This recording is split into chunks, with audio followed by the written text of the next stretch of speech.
Welcome to the American Citizens Abroad podcast. Today we are chatting with Jordan, a freelance writer and an American living in Barcelona. Welcome, Jordan. Thanks for chatting with us today. Thank you so much for having me.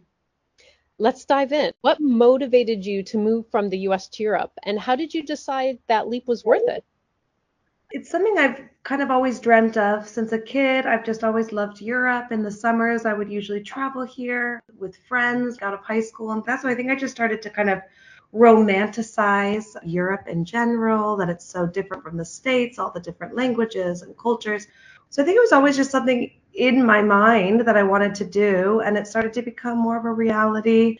I guess when I was getting in my later 20s, I started to think, you're going to do it. Maybe now is the time. So I just started to save up money. And I just kind of thought, okay, let me try. I'll try for 6 months and see what happens. And I've been here for 6.5 years. So so it's worked out pretty okay so far. What expectations did you have before you moved, and how much did reality diverge from those expectations? Going back to having this a bit of a fantasy about Europe. First, I'd always come here in summer. I mean, in Barcelona, where I'm currently living, it's beach, it's sun, it's fun, it's all these things. And then when I moved here, it was winter and it wasn't going to the beach every day. It was a very different lifestyle. And again, I wasn't on vacation. So it was coming here and seeing a different side of it, the side that's not, oh, I'm on holiday. I'm going to drink sangria every day and go to the beach and these types of things. I think the reality of being somewhere not on vacation is how it changed for me after some time of being here. Visiting a foreign country is nothing like living there, as you just described. What everyday aspects of life in Spain surprised you the most? I come from Los Angeles. I'm used to getting into a car everywhere I go. And now being here, it was learning public transportation. Again, not all of the romanticism of just sitting outside on a terrace writing and drinking a coffee. Now I'm trying to figure out how to get around the city, and that means traffic, that means stress, things that I hadn't experienced obviously when you're on vacation. And it's obvious that those things will happen, but I think it's kind of a shock when it does. You're kind of, oh yeah, I'm not on vacation anymore. It's still beautiful, but there's obviously going to be stressful situations that come along with that, trying to get life sorted, the day-to-day tasks that everyone has to do, go to the supermarket, get, like I said, on a metro to get from point A to point B. It was different than what I was used to. Based on what you've learned, what practical advice would you give someone planning on moving to Spain, especially when it comes to housing and administrative tasks and things like that? Something I didn't do is I came with the free spirit that I have and kind of, I'm going to go and see what happens. And I did what I did and it's worked out okay for me. But I think that things took a lot longer than they could have if I would have been a bit more prepared upon moving. I mean, when I moved as well, I didn't set out to stay here for as long as I have. So I didn't think maybe so far in the past. But looking back, anything you can do to prepare yourself coming. Obviously, you need to have a visa if you're planning on staying long term. There's lots of different kinds you can apply for, depending if you're coming for work. Also with housing, if you're buying property here, you're able to get a visa. Any preparation that you can do ahead of time as well. Housing here can be quite difficult. What I ended up doing was getting an Airbnb to get started while I figured everything out, because it requires a lot of paperwork to get an apartment here. A lot of times they ask you to have a contract from a job here, which I didn't have at first. So just getting all your ducks in a row and looking to what kind of visa you will be going on to, and then therefore that can help you with housing. Another thing I found helpful was there's a lot of expat groups. There's a few on Facebook. People just ask questions. There's an Americans who live in Spain one, and I found that really helpful. Just a lot of those little questions that you don't think about until you get here. So I even joined that, I think, a group of that before I moved to get some of my questions out of the way, and I think that helped a lot as well. What strategies have you employed to stay connected to friends and family across time zones? This has been one of the most difficult ones for me. Again, really, that I think you don't think about until you actually live here. I'm from Los Angeles, so it's a 9-hour time zone. No matter how I want to go about it, it's night for me, it's morning for them. It's the end of my day. I'm tired after work. They're waking up, getting ready for work. So it's been really difficult. Some of the things that we've tried to do is we kind of have to plan ahead. Of course, sometimes a spontaneous phone call works and the other person's available, but My sister and I know she has Wednesdays off, so we try to do every Wednesday at a certain time when she's having her coffee in the morning and I'm going to bed. But I do find that planning it has helped us stay better connected, because if not, it was too easy to go weeks without talking to my friends and family. And I'm very close with my friends and family back at home. And especially if you're planning on moving abroad, I think you need that support from your people back home when you're new to somewhere and share your things. So I think that's something that we definitely did, even scheduling a Zoom call once in a while to be able to see the person. It definitely takes a little planning, because if not, you'll just get a lot of missed calls and you'll call them, no one ever picks up because they're working when you're free. So with a little planning, I've made it work. Making friends in a transient city like Barcelona seems challenging. How did you build a social circle, and how stable has it been over time? What would you tell those thinking of moving overseas about forming real friendships abroad? I love this question because Barcelona is definitely a transient city, and there's parts of that that are beautiful. I moved here and I met a lot of Americans, I met a lot of British people, I have friends from all over the world, Argentinians, Brazilians, Dutch, Germans, which is amazing. And the list goes on. So it's nice. A lot of people speak English because it's so transient, and it's comforting to have people from your own country. With that means a lot of people aren't here long term. I have had good friendships that I've created over the years of being here. And unfortunately, a couple of them don't live here anymore. And it's definitely difficult. I was finally okay. It takes some time to build a friendship. And I finally have made a friendship. And then they tell me, oh, I'm actually moving back to my country, or I got a job in this other city and I'll be leaving. And so it's definitely difficult. I've been fortunate enough to keep quite a few of my close friends that I've met in the beginning that are still here. If some friends have moved to other parts of Europe, luckily Europe is so easy to get around. I've gone to visit, but it's not the same as having them here, living in the same city.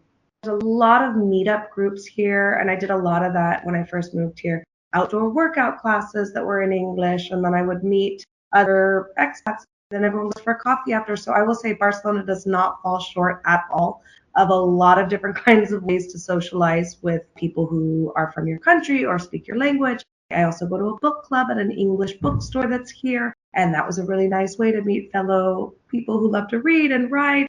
I mean, I think anything you are interested in Barcelona's got some sort of a meetup group for you. Again, that's something you could look into ahead of time and see what kind of groups are around. There's tons of yoga in English, exercise groups, like I said. It's an easy place to make friends, maybe not always the easiest to keep long-term friends, but I've managed as well. So I'm happy for that.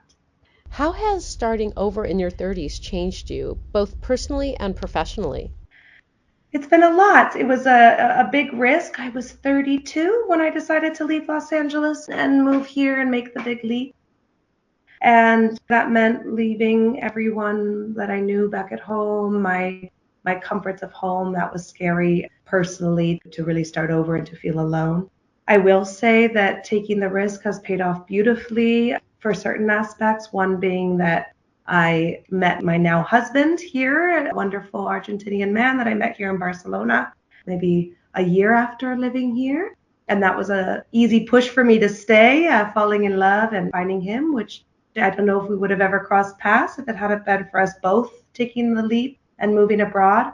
Then it's been difficult, of course. I mean, I'm so grateful for the things that I've learned of being abroad and falling in love and finding my husband. There's moments where I very still, even 6 years later, extremely homesick, missing people and missing that stability of my circle of friends and things. It can definitely be difficult. Professionally, I think it's been wonderful because it's opened a lot more doors. My voice has expanded. I now can write more about things that are happening in Europe because I'm a lot more connected to here. So as a writer, a lot of my work has been the voice of an American living abroad as opposed to just from my personal experiences. So I do feel also professionally it's opened a lot of doors for me. So I'm happy for that as well. Do you feel more American, more European, or something in between? Has living abroad changed your identity, your worldview, or how you think about home? I would definitely say that I'm somewhere in between. European in the sense that it's my day-to-day life now. I find myself thinking in Celsius instead of Fahrenheit, euros instead of dollars. which sometimes I slip up when I'm talking to friends back home. I'm like, oh, it was so hot today. It was 30 degrees. You definitely find that way, that mindset now of just being here. I still feel so American at heart, and there's certain things that can be hard sometimes too that you just can't find here. Like, I don't know, in the supermarket, I can never find certain foods. I'm American and will always relate to that aspect as well. So definitely in between. And my worldview, I mean, I think just living abroad in a different culture with a different language, it's just opened my mind so much in such a beautiful way and in such a different way than just being here on vacation. I mean, I live here. I've learned so much just about where I'm from. This is Barcelona, this is Catalonia, this isn't Spain. They speak a different language here, Catalan, which when I was coming here on vacation, I never really was in touch with. And now I've learned so much about Catalonia and this part of Spain and the history, things I didn't know. And I think that comes with living. You have to live somewhere to really understand the people. I'm learning Catalan. It's not great. My Spanish is fluent now, and there's that as well, just opening your mind to different languages and different cultures. I think that's just how I look at the world a little different now. You can understand maybe what life is like for somebody else. Expanded my worldview. I'm really grateful from where I'm from, and I'm really grateful that now I've built another home somewhere else as well, to just kind of have another option to see the world from a different point of view, and to be able to live here has opened my mind a lot. As someone who writes about your own life changes, does living abroad change how you see stories about culture, belonging, and identity? Has it influenced your approach as a writer? Yes, very much so. As I was saying, being here has opened my mind and made me see the different side of something, that the world doesn't only exist where you grew up, that people all over the world have a very different way of living, and sharing that, sharing things that I've learned from this culture. I've done quite a few pieces about that, things that have surprised me about being here, and sharing bits and different things of this culture that I'm currently living in. I also think really important to that as well is I'm not the only person living abroad, and having a voice now to talk about the struggles of it all, that it's not all perfect and everything, and maybe we can present our lives. And a lot of people have said to me, oh, you're so brave, Jordan, you live abroad. And yeah, but it's been really difficult at times. And so I also use my voice as a writer to share that as well, the reality of what it takes to be here, and that it can be difficult, and that it's okay for it to be difficult. So yeah, I think that it expanded my voice in a lot of wonderful ways, and I get to share my experience. Hopefully that can inspire somebody, or answer a question that I wish somebody answered for me, or just share an experience that somebody feels, oh, I feel that too, and I'm not alone, because I was terrified when I came over here. That's perfectly normal feeling to feel. So I like to share those feelings as well, not just all the fun stuff of living in Spain. For a listener who is on the fence about moving abroad, what would you say are the top pros and cons based on everything you've lived through? The pros, it's an incredible adventure. You're definitely going to learn a lot, and I think we learn so much through experiences, and living abroad is going to force you to experience a lot of new things, and it's going to make you stronger. Where I currently live, the pros as well have just been being able to travel so easily. I mean, in Europe in general, it's 20 euros, you can get a flight to another country. I go away for the weekend sometimes. It's affordable travel and things that I found to be more difficult back in the States.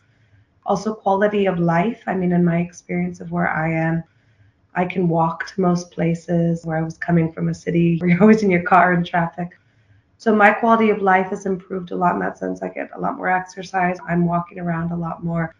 I'm able to afford going out to more meals out, just because things are more affordable. And like I said, opening your mind to new experiences and meeting new people are definitely pros as well. And as for cons, it can be lonely. It's not always going to be easy. As I mentioned, I still can feel lonely. All these years later, it can be hard to figure out the simple things that seem so easy in our own country, opening up a bank account, getting a phone number, just simple things like that, that here, obviously, they do it slightly different. It's in a different language. You're going to have to start from zero of things that you've already figured out how to do as an adult. And then you're doing it now in another language, in a different country. Things can be tricky. It can be difficult trying to find your place in a new city. I think even we have that. If you move from one city in the US to the next, it can be hard to start from zero. But on top of that, you add here that it's a different country. So you've got a different language, you've got a different culture and those things. But at the end, you figure out how to do it and it's worth it. And it makes you stronger. And there are a lot of good things as well. Do you have any final thoughts you'd like to share? Thank you so much for taking the time with me to chat. If anyone's out there thinking about moving abroad and you've been thinking about it for a while, you should probably try it. It's wonderful. And I think what's happened with me now is that now that I'm in a situation where I'm more settled in Spain, it's nice to always just have another option. In the current world climate that we're in, I know there's a lot of uncertainty for a lot of people. So it's nice to be in another country, experience what it's like to live somewhere else and be able to do it. If you're thinking about it and you can make it happen, you might as well try. You can always go back home. I still tell myself that, It's not like home is going anywhere. Try it. If it doesn't work out, it doesn't work out. Go for it. Thank you so very much for taking the time to chat with us today. Thank you. The content of ACA podcasts, including documents and presentations, is made available only for general information purposes. It is not intended and should not be treated as legal, financial, or tax advice. The views and opinions expressed do not necessarily reflect the views of American Citizens Abroad, Inc. or any affiliated organization. ACA does not warrant the accuracy, completeness, or usefulness of any content or other information. ACA disclaims all liability and responsibility arising from any reliance placed on any content or information by you or any other person. ACA is nonpartisan and does not support any political party or candidate.